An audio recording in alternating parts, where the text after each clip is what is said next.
ఎన్టీఆర్ జిల్లా విజయవాడలో నందమూరి బాలకృష్ణ బర్త్డే వేడుకలు గ్రాండ్ గా నిర్వహించారు. ఏపీ ఫిల్మ్ ఛాంబర్ వ్యవస్థాపక కోశాధికారి పాలేపు రామారావు అధ్యక్షతన దుర్గా కళామందిర్లో సెలబ్రేషన్స్ ఘనంగా జరిగాయి. బాలకృష్ణ అభిమానులు కేక్ కట్ చేసి శుభాకాంక్షలు తెలిపారు. 3 సార్లు ఎమ్మెల్యేగా హ్యాట్రిక్ సాధించిన బాలయ్యకు జన్మదిన శుభాకాంక్షలు తెలుపుతూ భవిష్యత్తులో బాలయ్య నటించే చిత్రాలెన్నో విజయాలు సాధించాలని కోరుకున్నారు.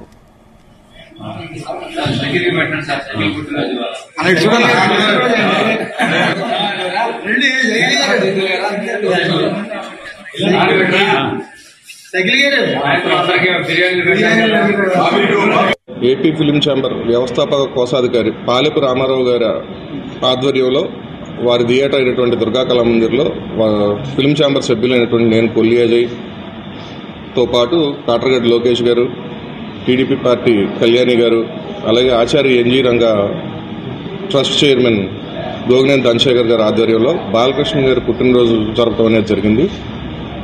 దీంట్లో గొప్ప విశేషం ఏంటంటే రామారావు గారు కావచ్చు, బాలకృష్ణ గారు కావచ్చు, మొట్టమొదటి సినిమా ఈ దుర్గా కళామందిర్లోనే వేయటం అనేది ఎంతో విశేషమైన సందర్భంతో పాటు హ్యాట్రిక్గా 3 సార్లు ఎమ్మెల్యేగా గెలిచి మరెన్నో చిత్రాలు ఆయన ఇవాళకి కూడా యువకుల్లాగానే ఉంటూ మరిన్ని చిత్రాల్లో విజయాలు సాధిస్తూ ముందుకు సాగాలని కోరుకుంటూ మా బాలయ్య బాబు గారికి హృదయపూర్వక జన్మదిన శుభాకాంక్షలు. ఈ శ్రీ దుర్గా కళామందిర్లో మా నాన్న నందమూరి తారక రామారావు గారు ఇక్కడి నుంచి ఆయన ప్రయాణం సినీ జీవితంలో ప్రయాణం అయ్యారు. ఇక్కడి నుంచే సక్సెస్లు చూశారు.